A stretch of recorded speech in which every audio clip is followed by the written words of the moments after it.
Climate protest chaos at the U.S. Open. Last night's semifinal delayed for nearly an hour over the disruption, including one protester who glued his feet to the ground. And it's not just there. Protesters also responsible this week for a pie in the face of an airline CEO and crashing a New York fashion show as well. Are activists helping or just hurting their cause? Let's ask Fox Nation host Abby Hornacek and Gutfeld co-host Kat Timpf. Super pumped to have both of you ladies on this Friday edition of Your World. So I don't know, Abby, I'll ask you first. Are these activists, by causing that kind of stir at an event people spent so much money to attend, are they helping or hurting their cause, you think?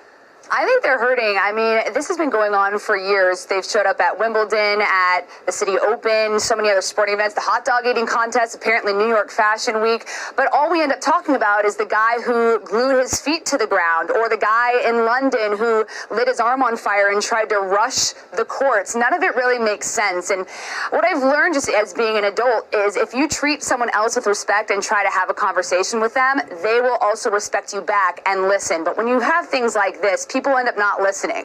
It's just so silly. And those seats are expensive, to your point. They could have taken that money instead of spending money on those tickets and maybe donated to a cause that helps combat climate change. Kat, I wasn't there last night, but had I been, I would have been really upset with the, nearly hour-long delay. You're already there late enough. And I don't know, are they winning anybody over with their cause by doing this?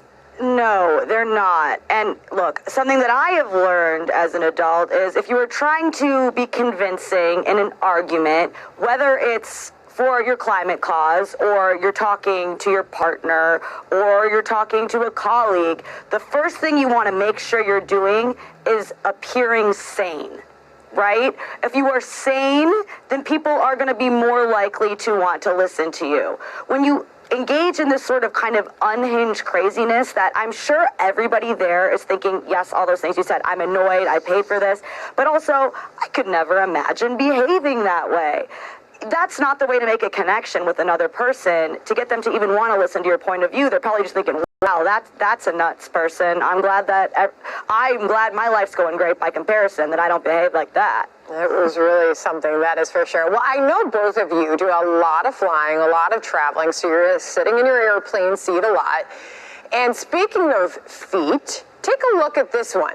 It certainly wasn't glued to the ground at the U.S. Open. A traveler on a recent flight began feeling ill, she said, and dizzy after the passenger behind her put his bare feet up on her armrest. Okay, Abby, what would you do in that situation? As kind and polite and lovely as you are. That's very nice of you, Sandra. I am the kind of person who would sit there for an hour and be upset about it, but I would not have the heart to say anything to him. But maybe you bring a little feather and you tickle the bottom of his foot, or play like this little piggy went to the market and try to deter him. But what I will say is God bless flight attendants, because I think how this ended was she eventually flagged the flight attendant. They have to have the worst conversations with people. So I would probably do the same. Or I would just bear it. I feel like Kat might have done something different. Kat? Yeah. I would turn around and I would stare. I would stare at this person and I would say, what happened to you in your life? I just want to know what happened to you in your life that you think this is acceptable. I would not even think about saying something, because it would, no matter what I could say, it would not be as rude as that animal behavior of putting your bare foot into someone else's armrest. This is so gross. I can't even handle it. But I know, Kat, you've tweeted out a lot of things that have happened to you on your flights. Yes. Like people bring all their hair over the seat, so it's like dangling on your tray. Yeah.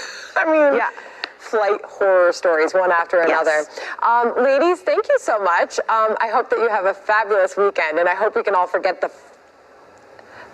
just forget that foot. Like I can smell it through the television. No pedicure either. Oh no, I'm sick now. Thank you so much. Lovely to have you both.